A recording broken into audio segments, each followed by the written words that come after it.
Vamos lá, retomando a resolução das nossas questões. Agora vamos para a questão de número 19. Questão de número 19 diz o seguinte: em matéria de procedimento dos juizados especiais criminais, é correto afirmar. Então, com certeza, ele vai perguntar algo pertinente à Lei 9.099. Letra A. A prisão, o auto de prisão em flagrante será encaminhado ao juizado juntamente com a comunicação da prisão e o preso para a realização de audiência de custódia. Letra B. Se a complexidade e circunstâncias do caso não permitir a formulação da denúncia, o MP poderá diretamente suprir a investigação e oferecer a denúncia.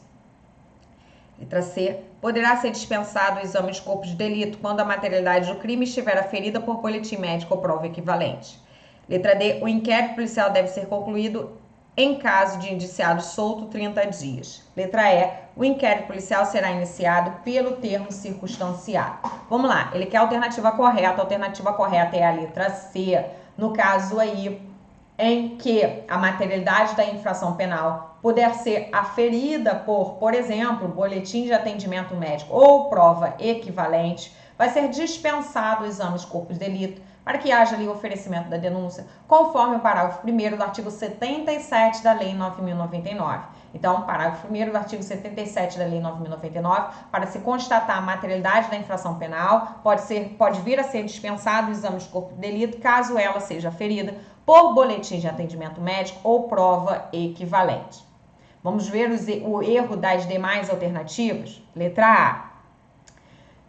Em regra, vamos lá, não há que se falar em prisão em flagrante quando se está diante de infração de menor potencial ofensivo.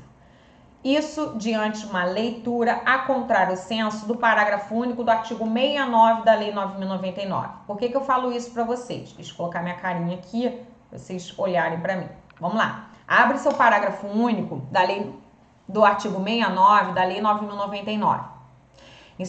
Em havendo, por exemplo, flagrante em uma situação de infração de menor potencial ofensivo, eu tenho que pegar aquela pessoa, capturar aquela pessoa em flagrante delito e apresentar à autoridade policial. A autoridade policial, diante dessa infração de menor potencial ofensivo, ela vai lavrar o termo circunstanciado de ocorrência. E o autor do fato, ele deve assumir o compromisso de comparecer ao juizado especial, apesar da redação do artigo 69, seu parágrafo único, falar que essa apresentação pode ser imediata ao juizado, mas em regra o que acontece? O autor do fato, ele assume o compromisso de comparecer ao juizado. Como é que ele assume esse compromisso? Assinando o termo circunstanciado. E aí não há que se falar em lavratura de auto de prisão em flagrante. Mas, em uma leitura a contrário senso do parágrafo único do artigo 69 da Lei 9.099, é possível flagrante em crime de menor potencial ofensivo quando o autor do fato não assumir o compromisso de comparecer ao juizado especial criminal. Mas aí vai ocorrer a lavratura do termo circunstanciado, a lavratura do auto de prisão em flagrante e será arbitrada a fiança. Aquela pessoa não se mantém presa. Se ela não assume o compromisso, lavra o APF. Porém, arbitra a fiança, aquela pessoa é liberada. Ok? Então, geralmente não ocorre lavratura de APF, porque o autor do fato assume o compromisso de comparecer ao juizado especial criminal e beleza, supriu a formalidade legal. Mas se ele não assume o compromisso, aí sim, lavra seu APF, porém vai se arbitrar a fiança, conforme a leitura contrário senso do parágrafo único do artigo 69 da Lei 9.099. Então, colocando mais uma vez no slide aí para vocês, a letra A está errada. Letra B, vamos lá. Se a complexidade ou circunstâncias do caso não permitir a formulação da denúncia, o MP poderá diretamente suprir a investigação e oferecer a denúncia. Não, está lá no parágrafo 2º do artigo 77. Em caso de complexidade do caso, em razão ali das suas circunstâncias, remessa para o juízo comum para adoção do procedimento sumário. Então, vai ocorrer a remessa para o juízo comum daqueles autos e lá vai ser adotado o rito sumário e prosseguirá. ok? Isso está lá no parágrafo 2º do artigo 77. Letra C é o nosso gabarito, já falamos, parágrafo 1º do artigo 77 da Lei 9.099. Agora vamos lá analisar o erro da alternativa D e da E. Quando fala em inquérito policial, já não é o quê? Infração de menor potencial ofensivo. Infração de menor potencial ofensivo, juizado especial criminal, procedimento dos juizados especiais criminais. Se trata de infração de menor potencial ofensivo, consequentemente, a peça de investigação não é um inquérito policial, mas sim o quê? O termo circunstanciado de ocorrência. Termo circunstanciado de ocorrência. Então, o erro já começa daí. Não é inquérito policial, mas sim o quê? Termo circunstanciado de ocorrência. A mesma coisa no que diz respeito à letra E. O termo circunstanciado já é uma peça de investigação, é um procedimento de investigação, quando se trata de quê? De infração de menor potencial ofensivo. E não sendo a infração de menor potencial ofensivo, se o procedimento de investigação será o quê? Um termo circunstanciado. Ok? Então, esse é o erro aí da alternativa E. Então, a nossa questão 19, o gabarito é a letra C. Continuando, questão de número 20 na tela aí para vocês. No que tange aos poderes e deveres da autoridade policial na condução da investigação, algumas diligências serem realizadas independem de autorização judicial. De acordo com essa informação, assinale dentre as alternativas quais medidas necessitam de autorização judicial. Então, ele vai listar medidas dentre as alternativas e quer que você assinale aquela que vai precisar de autorização judicial. Vamos lá. Letra A. O acesso aos dados cadastrais do investigado que informe exclusivamente a qualificação pessoal, a filiação e endereço mantidos pela Justiça Eleitoral, empresas telefônicas, instituições financeiras, provedores de internet e administradores de cartão de crédito. Letra B. Acesso ao conteúdo de telefone celular abandonado, encontrado em via pública, cuja propriedade não esteja identificada. Letra C. Nos crimes previstos no artigo 148, 149 e 149-A, no parágrafo 3º do artigo 158, 159 do CP, que é o Código Penal, e no 239 do ECA, o acesso através de requisição a quaisquer órgãos do poder público e as empresas de iniciativa privada de dados e informações cadastrais da vítima ou do suspeito. Letra D. Apreensão dos objetos que tiverem relação com o fato após liberados pelos peritos criminais. Letra E. Nos crimes envolvendo o tráfico de pessoas, requisitar as empresas prestadoras de serviços de telecomunicação e ou telemática que disponibilizem imediatamente os meios técnicos adequados, como sinais, informações e outros que permitam a localização da vítima ou do suspeito do delito em curso. Ele quer, então, a medida que necessita de autorização judicial. A medida que necessita de autorização judicial é a prevista aí na letra E.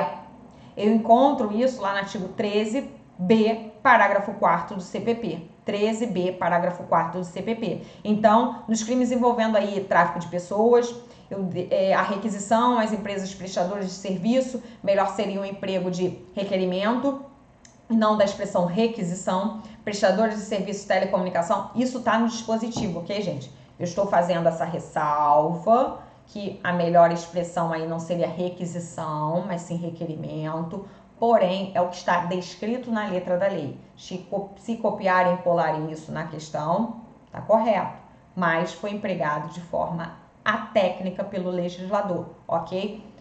Voltando aqui.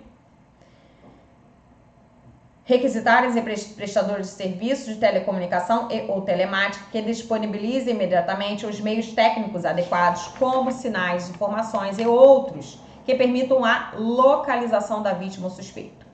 Vamos lá, localização de uma pessoa, saber onde aquela pessoa está, é óbvio que diz respeito à intimidade, à vida privada de determinada pessoa. Eu saber onde determinada pessoa está, você saber aonde eu estou, óbvio que isso está ligado à minha intimidade, à minha vida privada.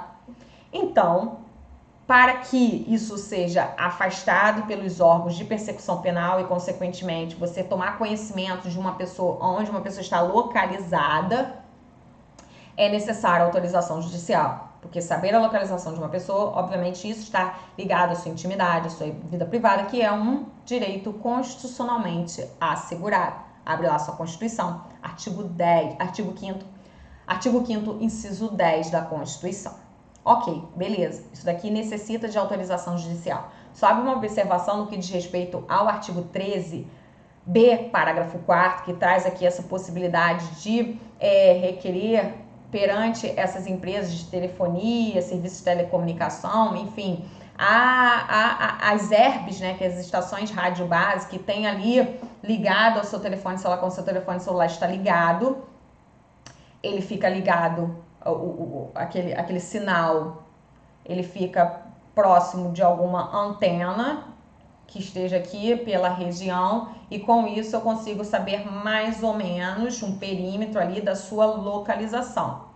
As ERBs aqui, para que eu tenha esse acesso e consequentemente saber ali mais ou menos a localização daquela vítima, eu necessito aqui de autorização judicial. Toma cuidado aqui com o parágrafo 4º, 13b, e toma cuidado aqui com o parágrafo 4º.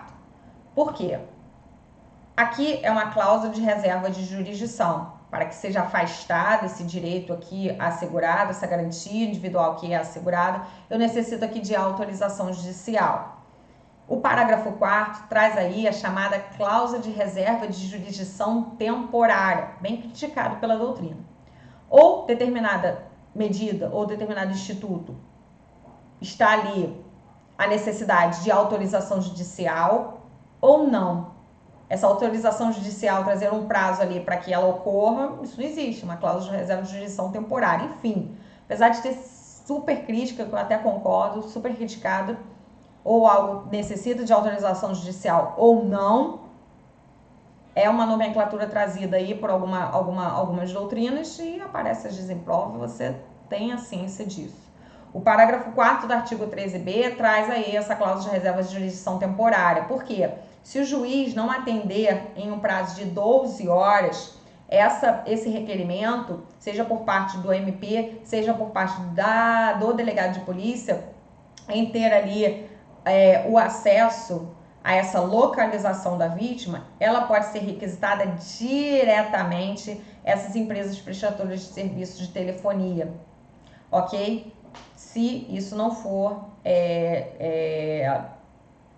dado ali pelo juiz, num prazo, essa autorização não for conferida pelo juiz num prazo de até 12 horas. E, obviamente, não ocorrendo isso, requisita diretamente dessas empresas e comunica o juiz. Isso está lá no parágrafo 4º do artigo 13b, se atenham ali à leitura desse dispositivo.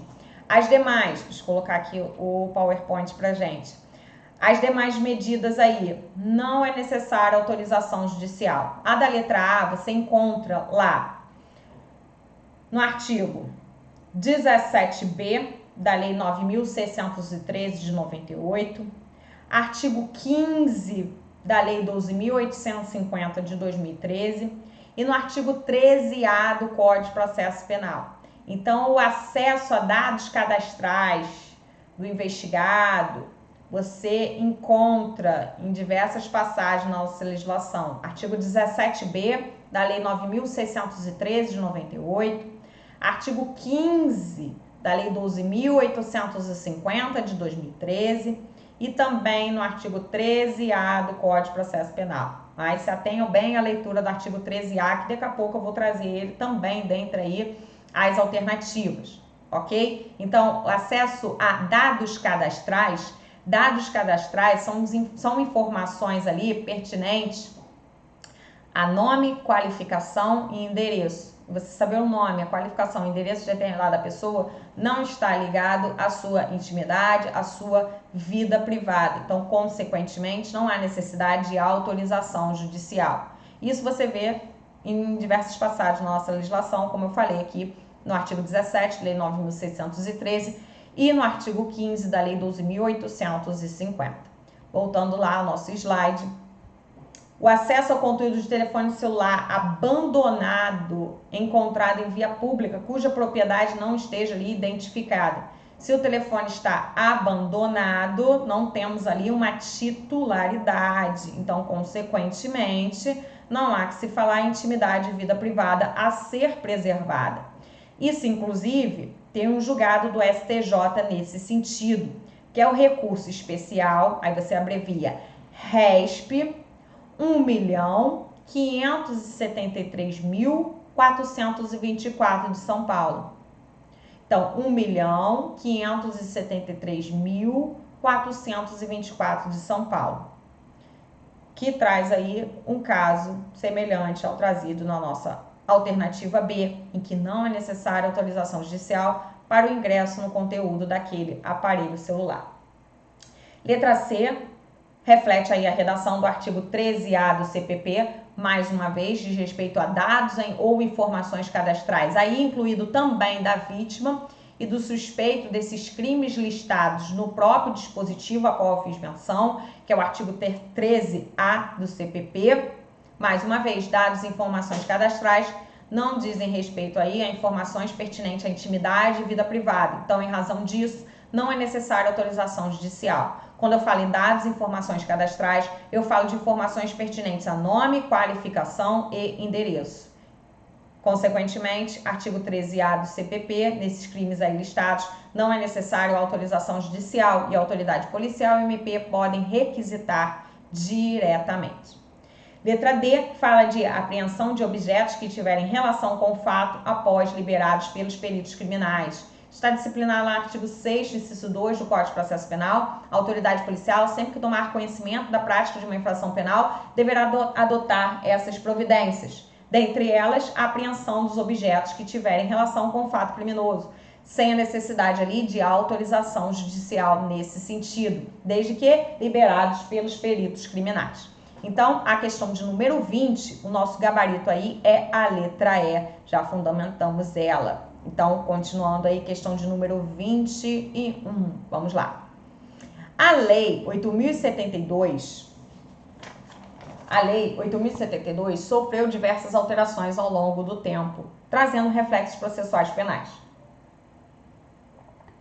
No que diz respeito à possibilidade de decretação de prisão temporária, de acordo com as alterações, é possível a decretação de prisão temporária. Vamos lá, letra A. Lesão corporal dolosa de natureza gravíssima, quando praticados contra a autoridade ou agente de segurança pública, no exercício da função ou em decorrência dela, ou contra seu cônjuge, companheiro ou parente consanguíneo até o 3º grau, em razão dessa condição, pelo prazo de 30 dias, prorrogados por mais 30 em caso de extrema e comprovada necessidade. Letra B, roubo circunstanciado pelo emprego de explosivo ou artefato análogo que causa perigo comum, pelo prazo de 30, prorrogados aí por mais 30 em caso de extrema e comprovada necessidade. Letra C, crime contra o sistema financeiro, pelo prazo de 30, prorrogados aí por mais 30. Letra D, homicídio simples praticado na atividade típica de grupo de extermínio, pelo prazo de 10, prorrogado por mais de 10 em caso de extrema e comprovada necessidade. Letra E, roubo circunstanciado pelo emprego da liberdade da vítima, pelo prazo de 5, prorrogados por mais 5 em caso de extrema e comprovada necessidade.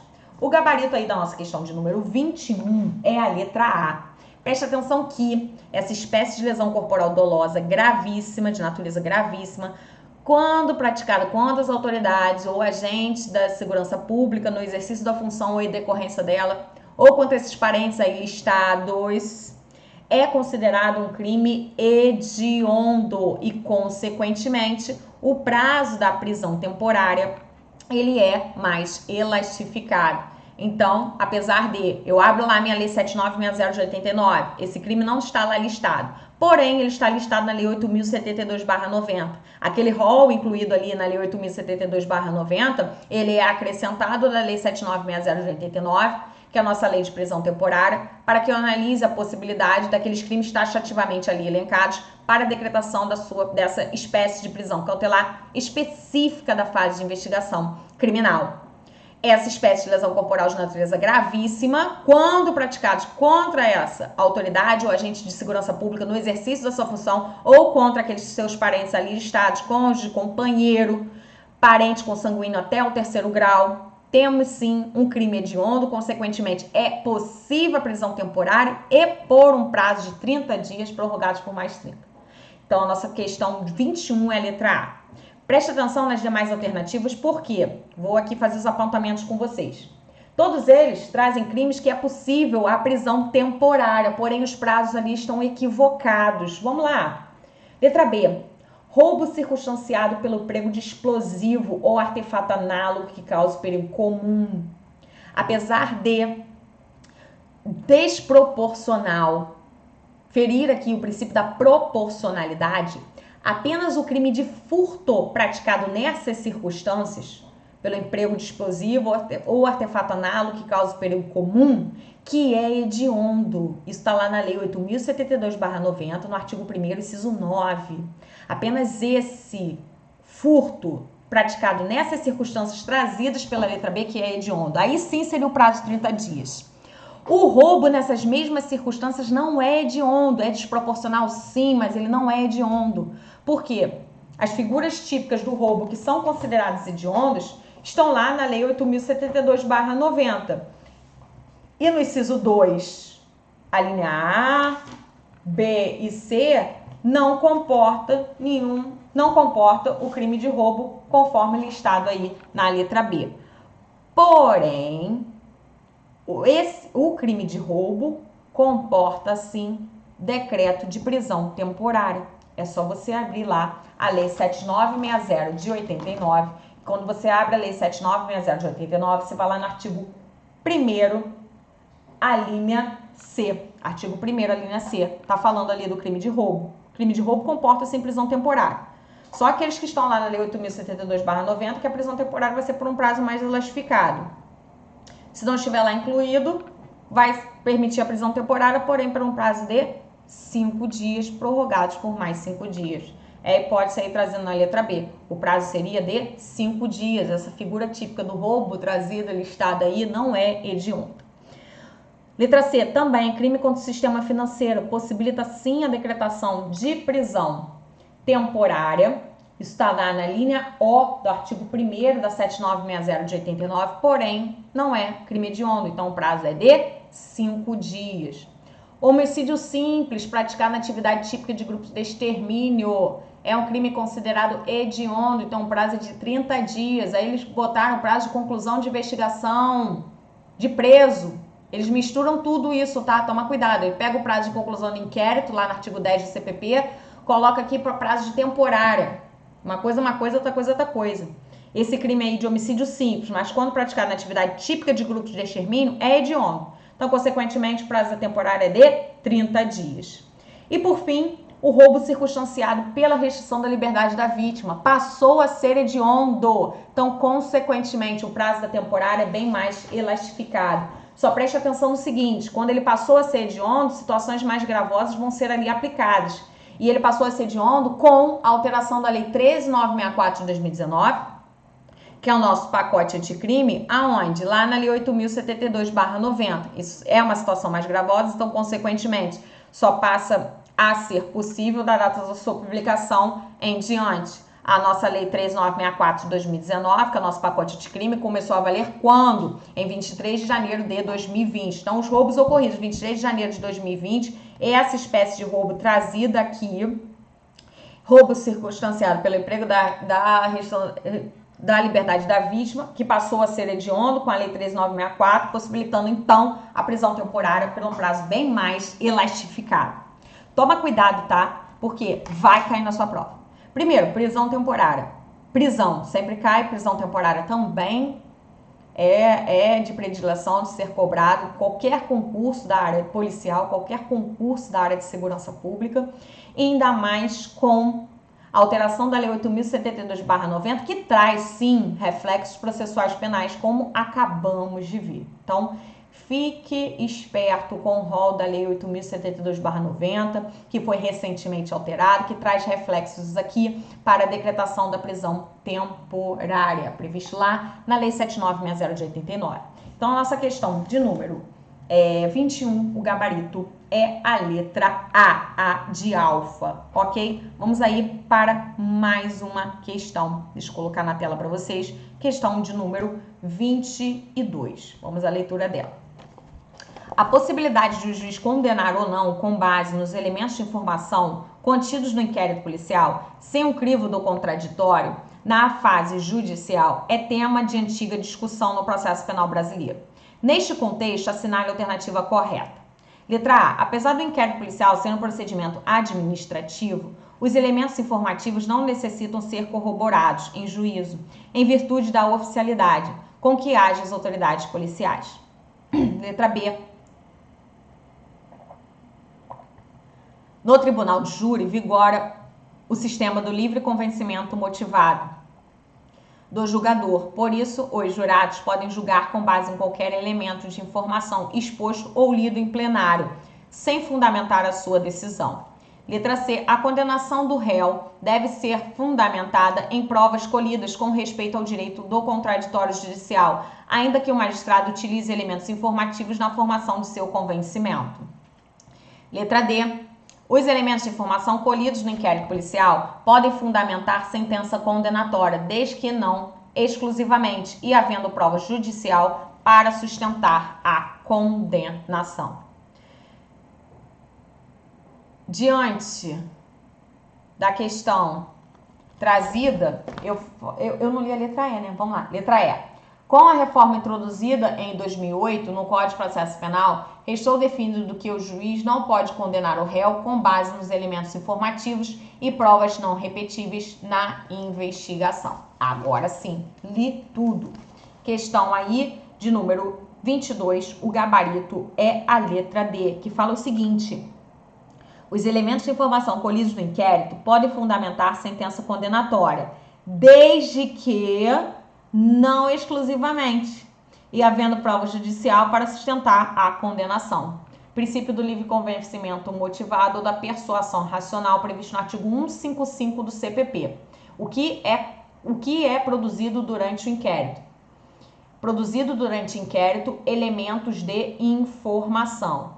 Prova é tudo aquilo que é produzido sob o crivo de contraditório e ampla defesa, que, em regra, é produzido aonde? Na fase de instrução judicial, mas nada impede que provas também sejam produzidas na fase de investigação preliminar, conforme a própria ressalva do artigo 155 do CPP, que traz ali as provas cautelares, não repetíveis e as antecipadas. No que diz respeito a inquérito policial, ao longo do inquérito policial são colhidos elementos de informação. Elementos de informação é tudo aquilo que é produzido sem passar sob crivo de contraditório e ampla defesa. Em razão disso, não pode o juiz exclusivamente fundamentar a sua convicção pela condenação aonde? Nesses elementos, que são ali produzidos sem passar pelo quê? Pelo crivo do contraditório e ampla defesa. Mas conforme frisa o próprio artigo 155, ele não pode utilizar aquilo como exclusividade, exclusivamente. Só vou basear minha condenação, por exemplo, naqueles elementos de formação. Não. Aqueles elementos de formação, se forem ali somados às provas produzidas, seja ali até mesmo no âmbito da investigação, que existem provas sendo produzidas nessa fase, como eu acabei de ressalvar com vocês, ou na fase de instrução judicial, que é a regra, quando passa aí aqueles elementos para o crivo de contraditório e ampla defesa, são ali contestados sobre o crivo de contraditório e ampla defesa, é possível sim haver a condenação. Então, com base não exclusiva, como o próprio artigo 155 do CPP fala nesse sentido. Então, ali a letra D é o gabarito da nossa questão. As demais estão equivocadas. Vamos aí apontar os erros. Letra A. Apesar do inquérito policial ser um procedimento administrativo, até aí tudo bem. Os elementos informativos não necessitam ser corroborados em juízos. Precisam sim ser corroborados em juízos para que eles tenham status de prova e, consequentemente, com isso haver o quê? A condenação. Então, elementos informativos, eles têm a sua importância? Sim, eles têm a sua importância para fundamentar ali a justa causa para o titular da ação penal ingressar em juízo, para trazer ali indícios quanto à autoria e materialidade para deflagrar uma ação penal. Mas eles não têm ali o condão de corroborar uma condenação. Por quê? Eles foram produzidos sem passar sob o crivo de contraditório e ampla defesa. Contraditório e ampla defesa é um direito constitucionalmente assegurado, artigo 5º, inciso 55 da Constituição. E para que eles sirvam de base para a condenação, eles têm que, assim, ser corroborados sob o crivo de contraditório e ampla defesa. Então, é necessário sim que esses elementos informativos passem sobre crivo de contraditório e ampla defesa na fase judicial para que se tornem aí provas, tenham status de prova. Letra B, o que está equivocado aí? O sistema de avaliação de provas no tribunal de júri é da íntima convicção e não do livre convencimento motivado. O sistema do livre convencimento motivado é o previsto no artigo 155 do CPP, também chamado aí de persuasão racional, e o sistema adotado do tribunal do júri é da íntima convicção, ok? Letra C, a condenação do réu deve ser fundamentada em provas colhidas com respeito ao direito do contraditório judicial, ainda que o magistrado utilize elementos informativos na formação do seu convencimento. Não. O réu tem que ser condenado com base no quê? Nas provas colhidas na fase judicial. Elementos informativos podem até ser utilizados, mas não para formar o convencimento do magistrado. Não podem formar o convencimento do magistrado. Ele pode trazer como um argumento de reforço, mas não para fundamentar o seu convencimento, conforme o artigo 155 do Código de Processo Penal. A letra D é a nossa questão, é o nosso gabarito, e a letra E, com a reforma introduzida em 2008 no CPP, restou definido que o juiz não pode condenar o réu com base nos elementos informativos e provas não repetíveis. Não, provas são provas. Provas passam sob o crivo de contraditório em ampla defesa e podem sim fundamentar uma condenação. Então, o gabarito aí da nossa questão 22 é a letra D, D de delta, ok? Então, vou aqui, mais uma vez, encerrar esse bloco, mais um bloco trazendo mais questõezinhas.